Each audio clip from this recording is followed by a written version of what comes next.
साथियों नमस्कार।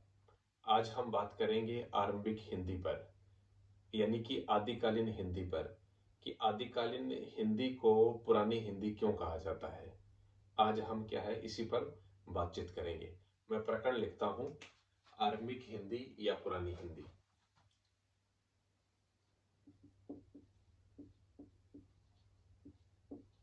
आरंभिक हिंदी या पुरानी हिंदी।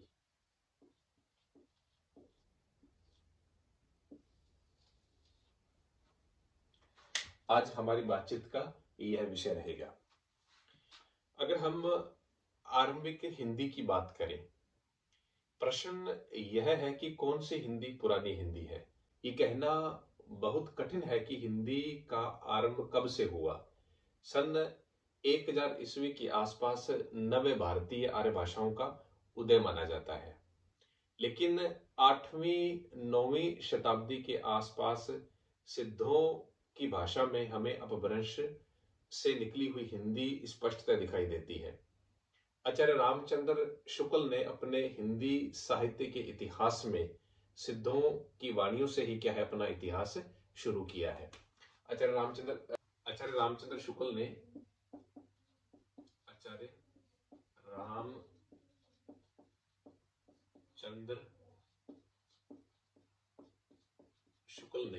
जो अपना इतिहास है वह क्या है सिद्धों की वाणियों से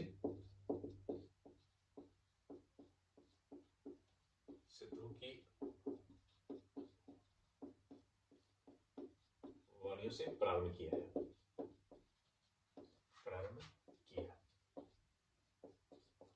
अगर हिंदी की बात करें कि हिंदी की शुरुआत वह 1000 ईस्वी के आसपास मानी जाती है। 1000 ईस्वी के आसपास क्या है हिंदी की शुरुआत मानी जाती है। सिद्धों की वाणियों की बात करें तो उसमें सरहपा, कणहपा आदि सिद्ध कवियों ने भाषा को जन से अधिक निकट रखा था। इनकी वाणियों में हिंदी के जो रूप है वह स्पष्ट रूप से मिलते हैं। सरहपा एक जगह पर कहते हैं, जिम बाहिर तिम अभ्यंतरु 14 भवने ठियु निरंतरु। सिद्धों की वाणियों के प्रारंभिक रूप हैं। आदिकालीन हिंदी के पहले स्वरूप की बात करें तो उसमें आदिकालीन हिंदी के पहले रूप की बात करें तो सरहपा और कणहपा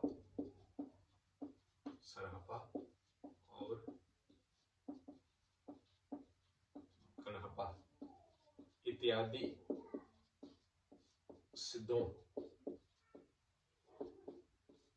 सिद्धों की वाणियों में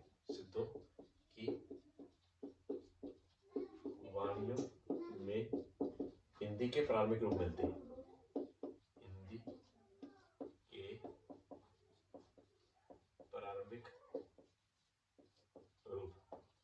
सिद्धों की वाणियों के प्रारंभिक रूप क्या है मिलते हैं। कुछ विद्वानों ने जैन मुनि पुष्पदंत को हिंदी का आदि कवि घोषित किया है।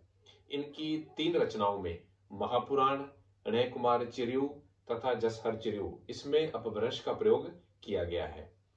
तो मैं दूसरी प्रकार की हिंदी यहां लिख देता हूं कि जैन कवि पुष्पदंत है। जैन कवि पुष्पदंत है की 3 रचनाओं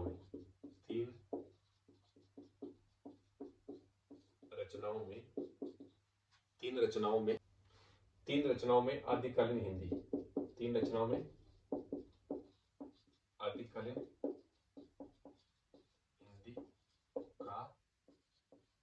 का रूप विद्यमान है। आदिकालीन हिंदी का रूप विद्यमान है। यह है आदिकालीन हिंदी अपभ्रंश का रूप लिए हुए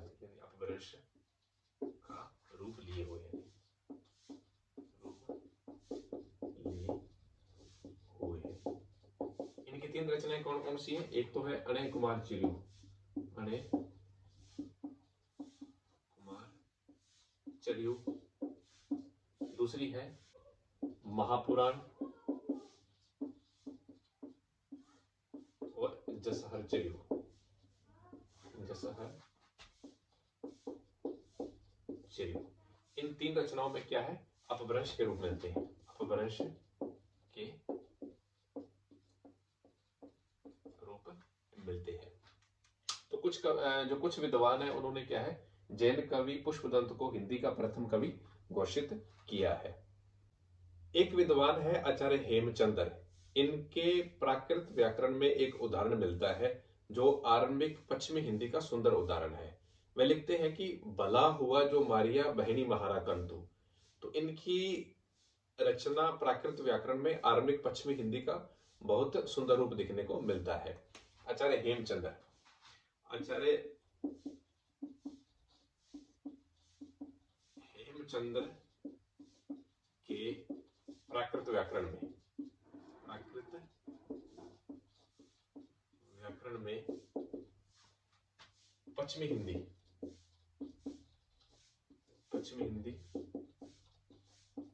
के सुंदर उदाहरण मिलते हैं। पश्चिमी हिंदी के सुंदर उदाहरण मिलते हैं।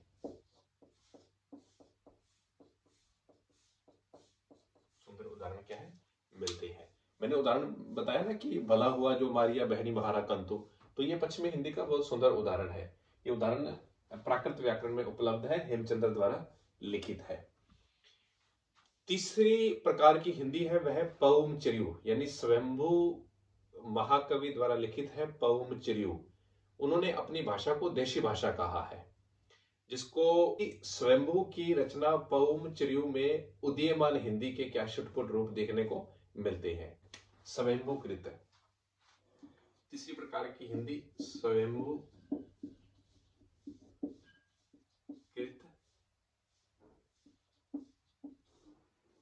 पौम चर्यु रचना में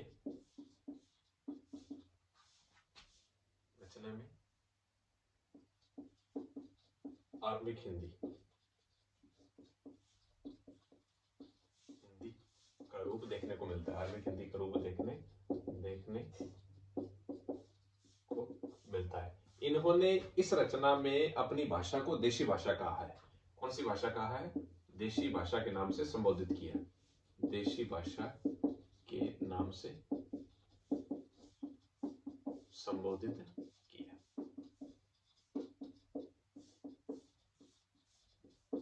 देशी भाषा के नाम से क्या है? संबोधित किया है। विद्यापति की दो पुस्तकें हैं, एक है कीर्तिलता, दूसरी है कीर्ति पताका।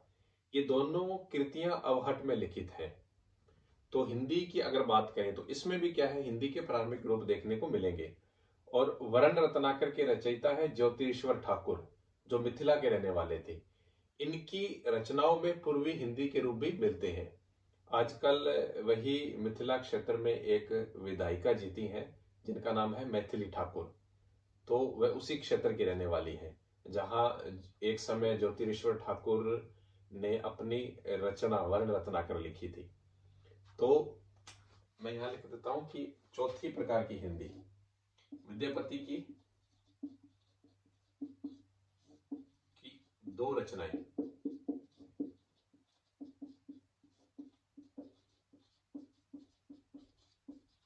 कीर्तिलता और कीर्ति पताका में अवहट का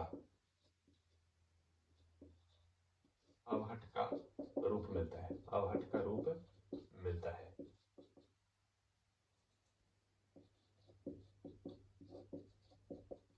अवहट का रूप मिलता है। तो अगर हम ज्योतिरीश्वर की वर्ण रत्नाकर की बात करें, ज्योतिरीश्वर की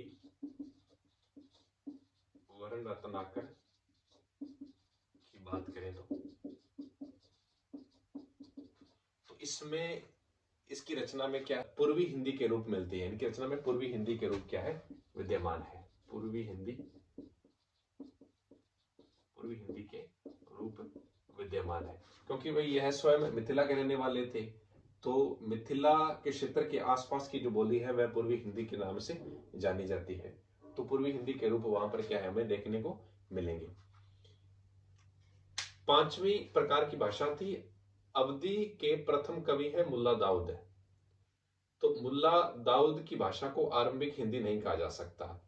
इनका रचना काल 14वीं शताब्दी का अंतिम चरण ठहरता है। कुछ विद्वानों ने मुल्ला दाऊद को हिंदी का भी प्रथम कवि घोषित किया है, लेकिन उनकी उस रचना में आरंभिक हिंदी का कहीं भी रूप हमें देखने को नहीं मिलता है। वैसे भी इनका जो रचना काल है वह 14वीं शताब्दी का अंतिम चरण ठहरता है।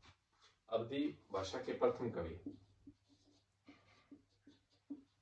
अवधी भाषा के कवि मुल्ला दाऊद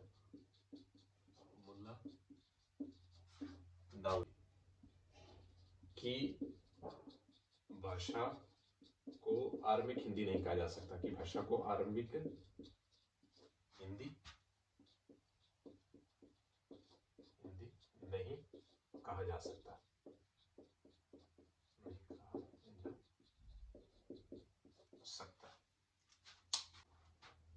अगर हम नाथ जोगियों की वाणियों की बात करें तो उनकी वाणियों में आरंभिक हिंदी का रूप निखरा हुआ मिलता है। इनकी रचनाओं में तत्सम शब्दावली देखने योग्य है।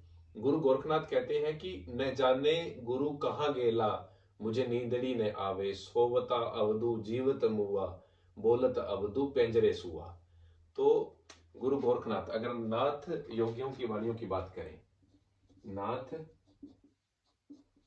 जोगियों की वाणियों में आरंभिक हिंदी का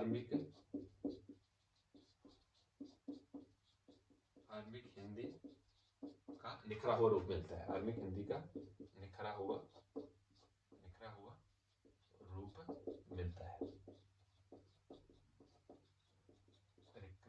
रूप मिलता है। इनकी जो आरंभिक हिंदी है उसमें तत्सम शब्दावली बहुत बखूबी तरीके से देखने को मिलेंगी। इनकी रचनाओं में क्या है, नाथ योगी है, इनकी रचनाओं में तत्सम शब्दावली देखने को मिलती है। तत्सम शब्दावली देखने को क्या मिलती है।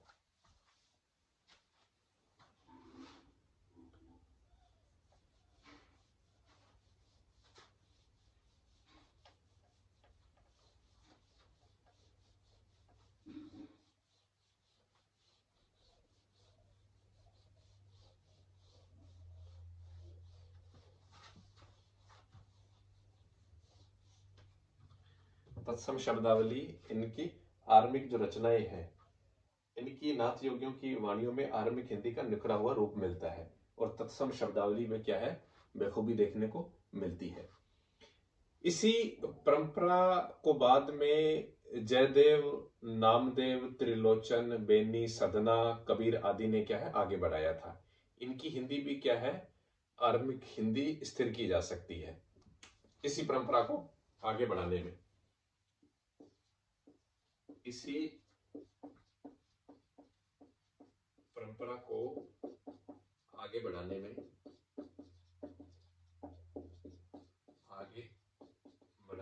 नामदेव, जयदेव, सदना, धन्ना,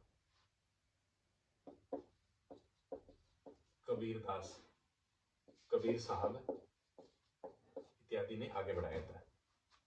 कबीर साहब इत्यादि में क्या है आरंभिक हिंदी के रूप देखने को मिल जाते हैं। शुद्ध खड़ी बोली के नमूनों की अगर बात करें तो हमारे समक्ष अमीर खुसरो की कविता उनके दो सखनों, मुकरियों, गजलों में प्राप्त होते हैं। वे एक जगह पर लिखते भी हैं कि सजन सकारे जाएंगे, नैन मरेंगे रोए।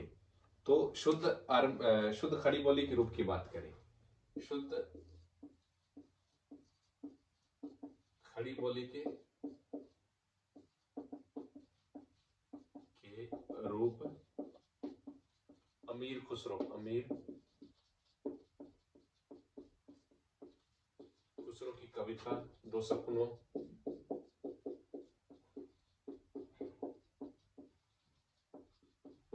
सपनों उनकी गजलों में मिलते हैं, उनकी गजलों में देखने को मिलते हैं। अगर हम रोडा कवि की बात करें तो उनकी एक शिलांकित कृति है राउलवेल, उसमें भी प्रारंभिक खड़ी बोली के पुराने रूप क्या है देखने को मिलेंगे। रोडा कवि की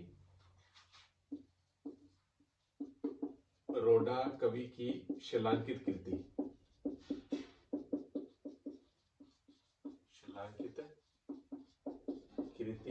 राउलवेल में प्रारंभिक हिंदी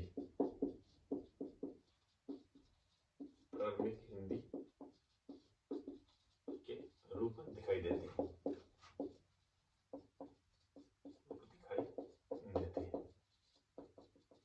प्रारंभिक हिंदी के रूप दिखाई देते हैं। राजस्थान और उसके आसपास हिंदी साहित्य के आदिकाल में 4 प्रकार की भाषा देखने को मिलती है। अगर हम 10वें रूप की बात करें तो राजस्थान और उसके आसपास क्षेत्र, राजस्थान और उसके आस पास के क्षेत्रों में हिंदी साहित्य के आदिकाल में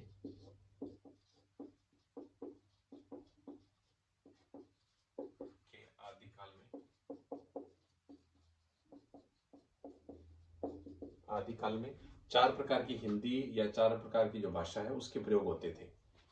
4 प्रकार की भाषाओं का प्रयोग होता था। 4 प्रकार की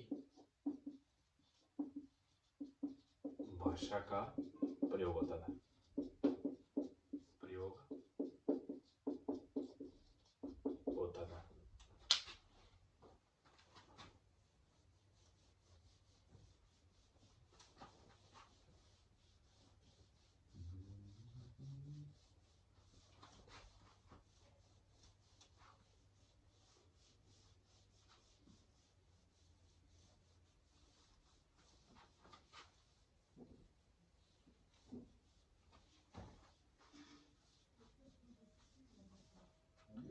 चार प्रकार की भाषा की अगर बात करें तो एक तो है अपभ्रंश मिश्रित हिंदी।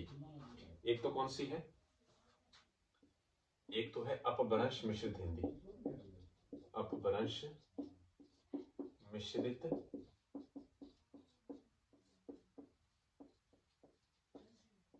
एक तो है अपभ्रंश मिश्रित हिंदी।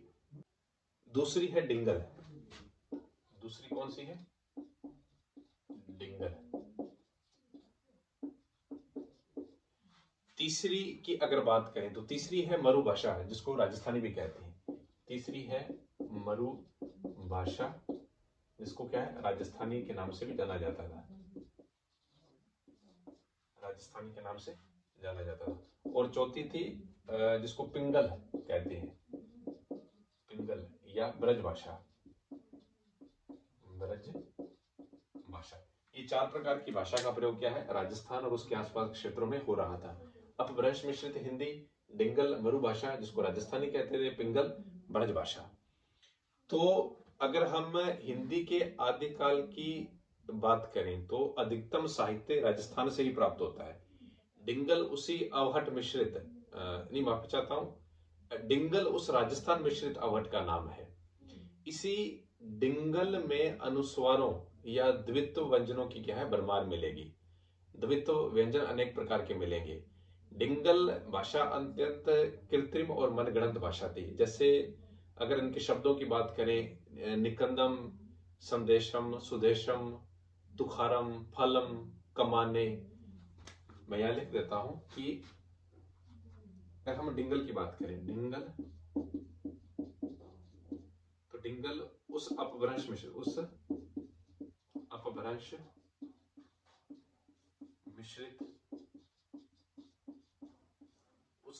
मिश्रित अवहट का नाम है। अवहट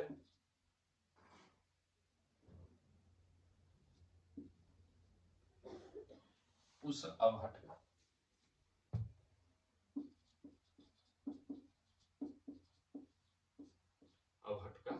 नाम है। यह अवहट में द्वित्व व्यंजनों की प्रबाल मिलती है। क्या है? द्वित्व व्यंजन। इसमें क्या है? द्वित्व व्यंजन, द्वित्व तथा अनुस्वारों से युक्त है। अनुस्वारों से युक्त व्यंजनों का प्रयोग मिलता है। व्यंजनों का प्रयोग मिलता है। अगर हम उदाहरण की बात करें तो जैसे शब्द है सुंदेश, सुंदेशम, कमाने, सुंदेशम कमाने, तुखारम, फलम। इस प्रकार के अनेक उदाहरण क्या है? मिलते हैं। ये एक मनगढ़ंत या कृत्रिम भाषा भी इसको कह सकते हैं। मनगढ़ंत या कृत्रिम श्रेणी की भाषा भी कहा जा सकता है। मनगढ़ंत या कृत्रिम श्रेणी की भाषा भी कहा जा सकता है। डिंगल को चारण की भाषा कह सकती है। ये कोई लोक प्रचलित भाषा नहीं थी। लोक प्रचलित भाषा थी पिंगल। डिंगल क्या है? चारणों की भाषा थी। यह चारणों की भी भाषा थी। डिंगल चारणों की भाषा थी। साथ में कोई लोक प्रचलित नहीं थी, बल्कि मनगढ़ंत थी, कृत्रिम थी। इसके शब्दों की बात करें, इसके व्याकरणिक स्वरूप की बात करें तो वह किसी प्रकार का स्थिर व्याकरण नहीं था। अशुद्ध व्याकरणिक प्रयोग क्या है? इनकी भाषा में, डिंगल भाषा में मिलते हैं।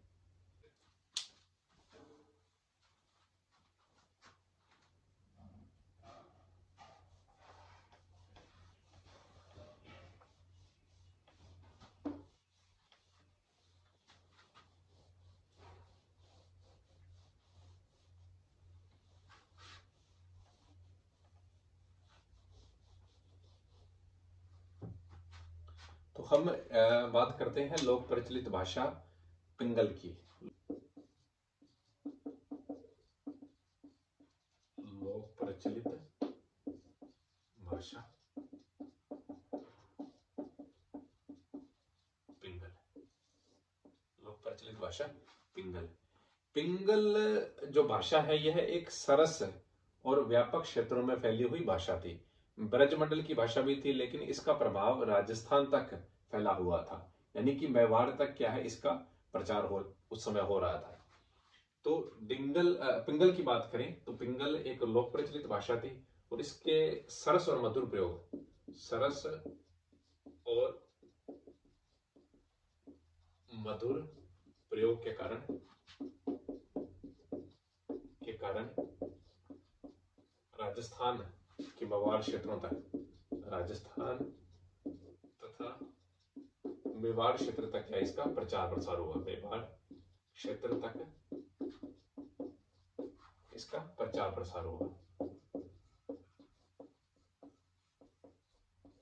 प्रचार प्रसार हो रहा था इस पिंगल भाषा का। अगर हम शुद्ध राजस्थानी भाषा की बात करें तो शुद्ध राजस्थानी भाषा में इस युग में वात, ख्यात प्राप्त होते हैं। वात कथा साहित्य को कहते हैं और ख्यात इतिहास का ही एक रूप है। शुद्ध राजस्थानी की बात करें तो शुद्ध राजस्थानी में अनेक विधाओं का प्रयोग हो रहा था। जैसे वात विधा होगी या ख्यात विधा होगी। वात को कथा साहित्य कहा जाता था। शुद्ध राजस्थानी में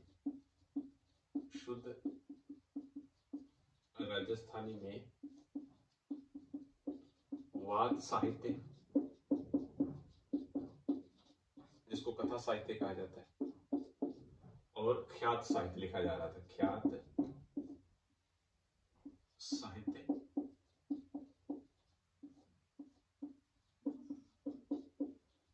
इतिहास साहित्य भी लिखा जा रहा था शुद्ध राजस्थानी में। तो कुल मिलाकर हम आदिकालीन हिंदी की बात करें तो इसमें हिंदी के लगभग 11-12 रूप हमारे समक्ष क्या है? विद्यमान है। ये 11-12 रूप क्या है? मैंने जो गिनाए थे वह सब हमारे समक्ष विद्यमान है।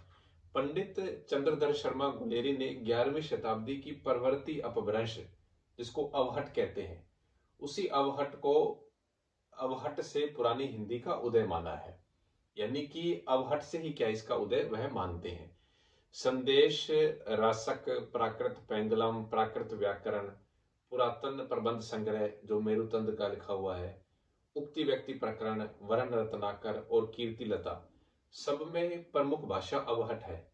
गौर से छांटने पर किसी रचना में 2-4 पदबंध अवधि के, किसी में ब्रज के, किसी में खड़ी बोली के, तो किसी में बिहारी हिंदी के मिलेंगे। तो एक बात तो निश्चित है कि हिंदी मत की सारी बोलियों का सामूहिक नाम है।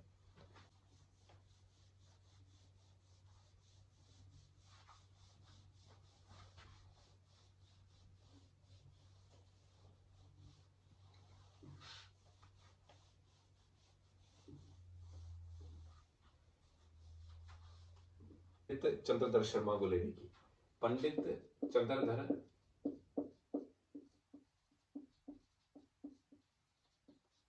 शर्मा गुलेरी ने 11वीं शताब्दी 11वीं शताब्दी की परवर्ती अपभ्रंश से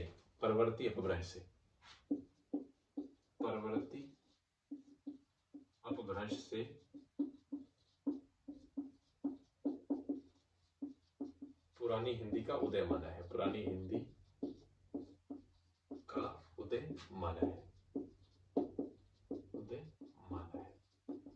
ये परवर्ती अपभ्रंश कौन सी है? संस्कृत, पाली, प्राकृत अपभ्रंश, और अपभ्रंश के बाद अवहट है। ये क्या है? परवर्ती या अपभ्रंश की उत्तरकालीन अवस्था है। इसी से क्या है, उन्होंने पुरानी हिंदी का उदय माना है। संदेश रासक, मैंने बताया था ना कि संदेश रासक, प्राकृत पेंगलम, संदेश रासक, प्राकृत पेंगलम, संदेश रासक, प्राकृत व्याकरण, पुरातन प्रबंध संग्रह,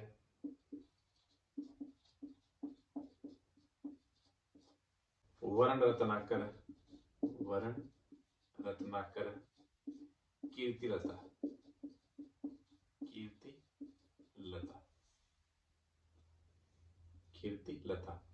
इन सब रचनाओं की अगर बात करें, ये आदिकालीन रचनाएं हैं। इन सब रचनाओं में जो प्रमुख भाषा है वह अवहट ही है। अगर हम गौर से देखें इस रचनाओं को, तो प्रत्येक रचना में किसी न किसी रूप में 2-4 पदबंध अवधि के, किसी में ब्रज के, तो किसी में खड़ी बोली के क्या है, जरूर मिलेंगे। किसी में बिहारी के रूप में मिलते हैं। तो एक बात तो निश्चित है कि मध्य देश की सारी सामूहिक भाषा को, मध्य देश की सामूहिक बोलियों